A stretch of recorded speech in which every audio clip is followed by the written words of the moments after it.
जी मेरा सवाल है, देखिए सत्ता आपको भी चाहिए, सत्ता इनको भी चाहिए, और सत्ता के लिए आप लोग सब कुछ करते हैं, ये बात तो सब आप एग्री करेंगे ना। मैं दोनों पार्टियों को कह रहा हूं, पर आप ये भी बताइए ना कि जब आपको कन्वीनियंस होता है आप किसी को तोड़ फोड़ लेते हैं, चाहे उद्धव ठाकरे का, जब इनको कन्वीनियंस होता है तो ये किसी को तोड़ लेते हैं। तो वॉशिंग मशीन और धोबी घाट तो दोनों के पास है ना।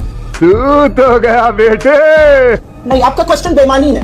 आपका क्वेश्चन इसलिए बेईमानी है क्योंकि 2014 से 2023 तक 4 गुना इंक्रीज हुए ईडी के केसेस और 95% केसेस विपक्ष के खिलाफ है, और जो इनके साथ शामिल हो जाता है वहां पर केस बंद हो जाता है। तो आपका क्वेश्चन का जो धरातल है वो गलत है, आपका क्वेश्चन बेईमानी है। आपने मेरे सवाल को बेईमानी कहा, कह सकती है, आपका पूरा अधिकार है। थोड़ा बहुत जर्नलिज्म मैं आपसे भी सीखूंगा। मैंने आपके सवाल का दो टूक देखिए, अब मैंने आपके सवाल का दो टूक जवाब देकर ये भी कह दिया आपका सवाल मेरा था। अधीर रंजन चौधरी ने आज एक इंटरव्यू में कहा कि ये मजबूरी का गठबंधन है। तो क्या इंडिया अलायंस मजबूरी का अलायंस INDIA? नहीं, बिल्कुल नहीं, और वो हिंदी भाषी नहीं है, उन्होंने बिल्कुल क्लैरिफाई भी किया है। और मुझे लगता है उनका एक स्टेटमेंट 4 दिन बाद ढूंढकर उस पर डिबेट करना आपका भी समय बर्बाद करता है, मेरा भी समय बर्बाद करता है, इस देश का भी समय बर्बाद करता है। आज मजबूरी आपकी क्या है, मजबूरी भाजपा की क्या है कि आपके देश को I.N.D.I.A कहा जाएगा। आज इंडिया कहने में शर्म आ रही है, इस देश का नाम किसी और नाम से लेने में शर्म आ रही है। इस देश का नाम इंडिया नहीं है, इस देश का नाम भारत नहीं है, इस देश का नाम हिंदुस्तान नहीं है। इस देश को हम अपनी मातृभूमि, इस देश को हम अपनी सरजमी नहीं कहते।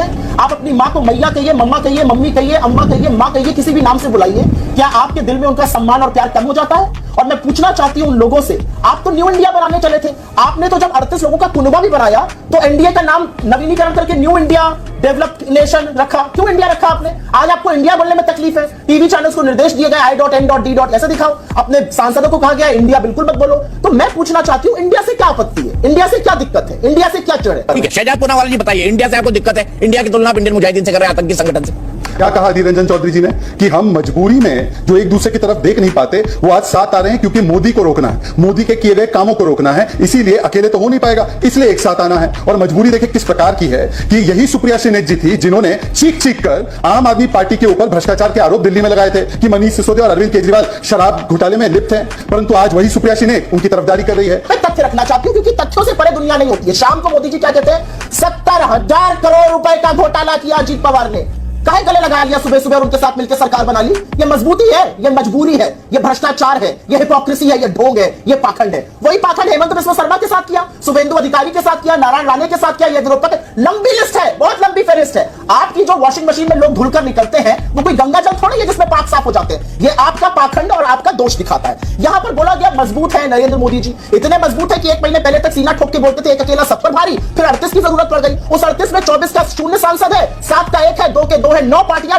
सबसे पहले मुद्दा, राहुल गांधी जी ने माफी मांगने से इनकार कर दिया सुप्रीम कोर्ट में। उन्होंने एफिडेविट दिया और कहा कि मैं माफी नहीं मांगूंगा और ये मेरा अहंकार नहीं है। क्या कहेंगी सुप्रिया जी?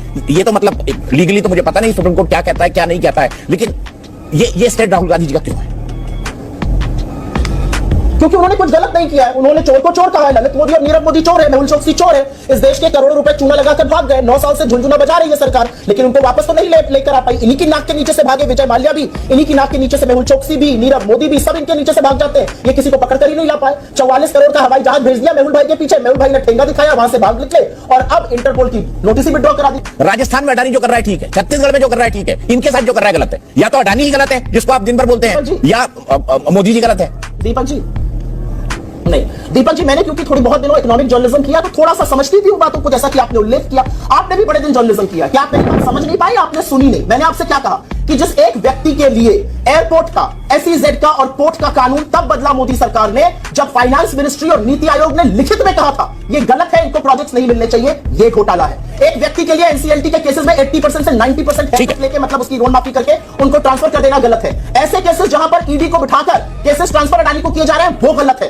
अडानी को लेकर घूमना वो गलत है। अडानी एक उद्योगपति है, करे उद्योग। या तो आप मेरी बात समझ नहीं पाए या आप समझ कर भी ना समझ बने, वो देश समझेगा, कोई बात नहीं। सुप्रिया जी, हम सबको मालूम है दीपक चौरसिया समझ कर ना समझ बन रहा।